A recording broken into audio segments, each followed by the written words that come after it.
It's hard to stay in shape nowadays. It often feels so difficult to stick to a healthy diet, exercise, and do all the things that you know you should be doing for your health. But what if I told you that it's not your fault that you aren't in shape?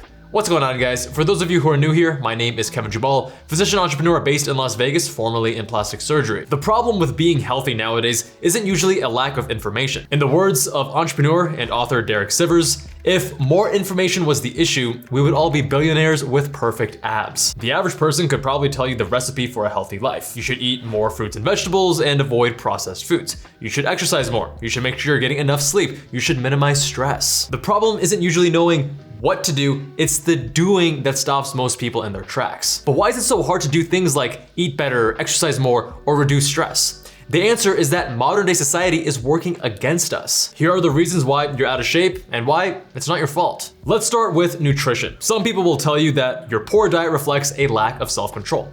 However, I would argue that it's more a function and a downstream effect of these food companies catering to our evolutionary tastes for fatty and sugary foods. In the land before grocery stores and fast food chains, people had to go out and spend energy hunting, foraging, farming for food. They couldn't just put in an order on Uber Eats and then boom, magically they have a burger, fries, and a milkshake appear on their doorstep. It took hard work to find and prepare food, and as a result, our relationship with food was very different from what it is today. Calories were often hard to come by, and people didn't always know where their next meal was gonna come from. As such, we evolved to prefer foods that were rich in fat and sugar because they provided the most bang for our buck in terms of energy. But these foods weren't all that easy to come by. If you wanted a meal rich in fat, you'd have to hunt and kill an animal for it. If you wanted a meal rich in sugar, you'd have to spend a large amount of time foraging for fruits or vegetables. This isn't the case anymore. It's incredibly easy to find foods that are rich in fat and sugar and at way higher levels than what you would normally find in nature.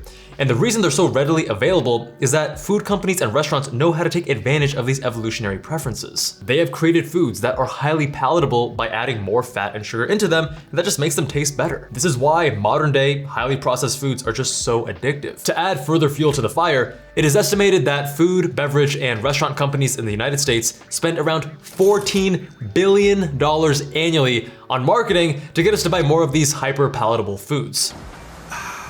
It's estimated that the average person is exposed to between 4,000 to 10,000 ads daily, many of which are for food, and each one attempting to plant a psychological seed for us to consume more and more. To make things even more confusing, there is so much conflicting information about diet out there as well. There are just so many different people out there on social media touting the benefits of the newest diet fad and how much better it is than all those other ones. On the one hand, you have people saying that meat's bad for you and you should follow a vegan diet to be healthy. And then on the other hand, you have people saying the complete opposite, that vegetables are bad for you because they contain pesticides and toxins and that you should follow a carnivore diet. And that's not even getting into all the other different diets that fall somewhere in the middle, like the Mediterranean or keto or paleo or gluten-free. Unless you have studied nutrition relentlessly and continue to stay up to date with the latest research, it can be difficult to separate what's fact and what's pseudoscience. These aren't the only factors working against us either. We could go all day talking about the issues like food deserts, having the higher cost of healthy foods versus junk food, numerous other factors,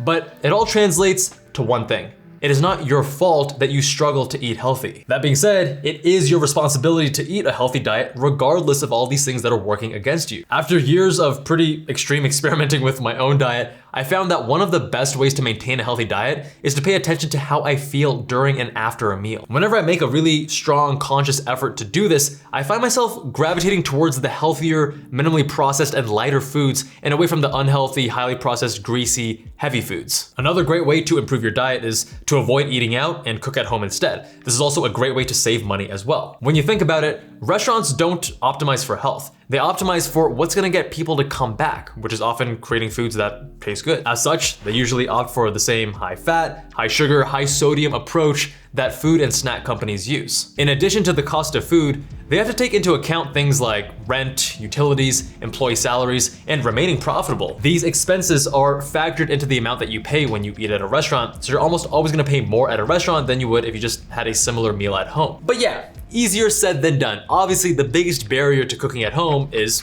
time. But there are many strategies you can use to cook healthy meals at home without having to spend a lot of your time. For instance, using things like slow cookers, Instant Pots, rice cookers, they can all help you automate the process of cooking. Most of us are able to find 10 10 minutes to just throw a bunch of ingredients into a crock pot and then let it cook for a few hours while we go do some other things. This was a strategy that I used occasionally during medical school with some level of success. And even if you're a student, there are many quick and healthy meals that you can make at home without spending a lot of money. But if money is not the limiting factor and you do prioritize your time, then there are a variety of meal prep services that you can hire to provide you with healthy and convenient meals. This is actually something that I've been heavily experimenting with recently, so if you guys would like me to make a video covering my experiences with meal prep services, let me know with a comment down below. Next up is exercise. Nowadays, most of us live pretty sedentary lifestyles. We spend most of our time sitting in front of computers or watching TV or scrolling through social media. It doesn't help either that the vast majority of jobs in the US are desk jobs, and physically active jobs are now estimated to make up less than 20% of the US workforce. As a result, it's pretty hard for most of us to get 10,000 steps in per day unless we specifically set aside time to be active. This is largely a product of our modern day society and its greater emphasis on intellectual pursuits over physical ones. The prevalence of desk jobs is particularly relevant because Americans work more hours on average than many other countries as well. According to the Organization for Economic Cooperation and Development, or OECD,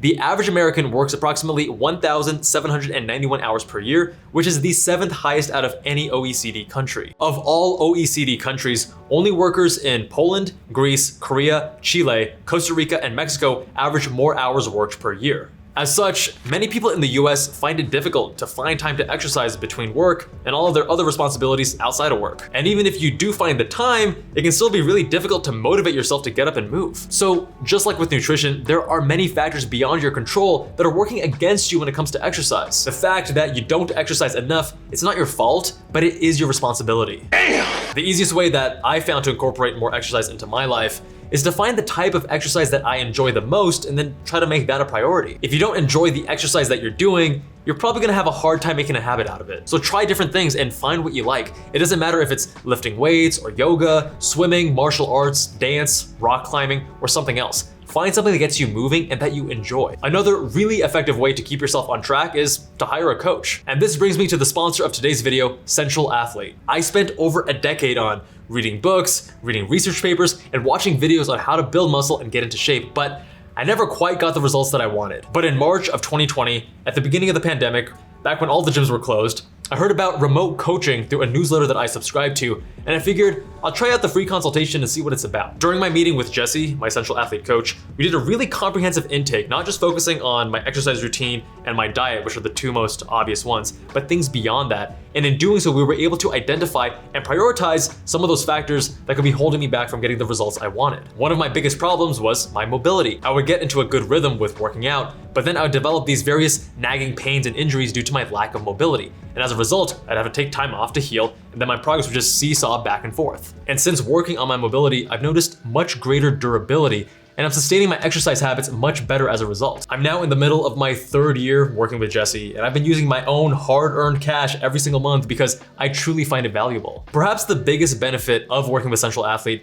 is that they approach your fitness and life goals from multiple angles, not just exercise, which is the obvious foundational level, but also nutrition, supplementation, lifestyle, habits, sleep, stress management, and even more. They start with a free strategy session to identify your fitness background and any issues that you're having. After that, they put you through an assessment phase. This is where they evaluate your movement, your work capacity, nutrition, labs, physical capacity, and body composition to help tailor your training and nutrition plan to your unique needs and physiology. Next, they take that information and use it to create a custom training regimen and nutrition plan for you to follow. Knowing what to do is only half the battle though. The hard part is following through, but Central Athlete makes that easy as well. Central Athlete has been a pretty big game changer for me in terms of keeping me on track and helping me illuminate my blind spots, and there's a reason that I've stuck with them for as long as I have. Visit centralathlete.com/Jabal for a free, no obligations strategy session to see if it's a good fit for you. If you decide to sign up using my link, you'll also receive a 25% discount off your assessment. Link in the description. My last point is something we don't often consider when thinking about physical health,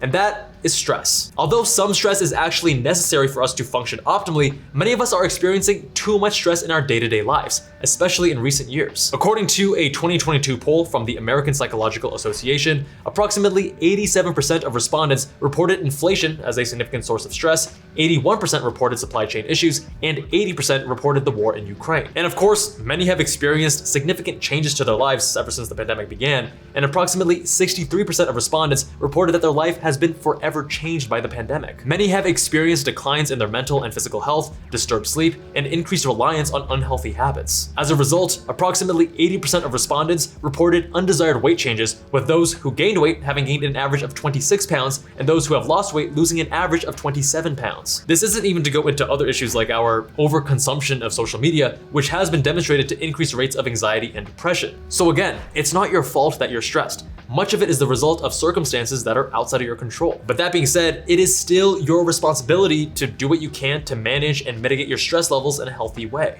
Although you can't control the pandemic, rising inflation, or the war in Ukraine, you can take steps to decrease stress in your own life. Exercising, eating healthy, spending time with loved ones, and connecting with others are all great ways to decrease stress. It's all about finding what works for you. Although modern society often makes it difficult to stay in shape and be healthy, that doesn't mean that you have to accept this as your way of life. It's important to focus on those little things that you can control instead of dwelling on the ones that you can't. Thank you all so much for watching. If you enjoyed this video, then you'll definitely like my How I Study 10 Hours Per Day in Medical School or this other video. Much love, and I'll see you guys there.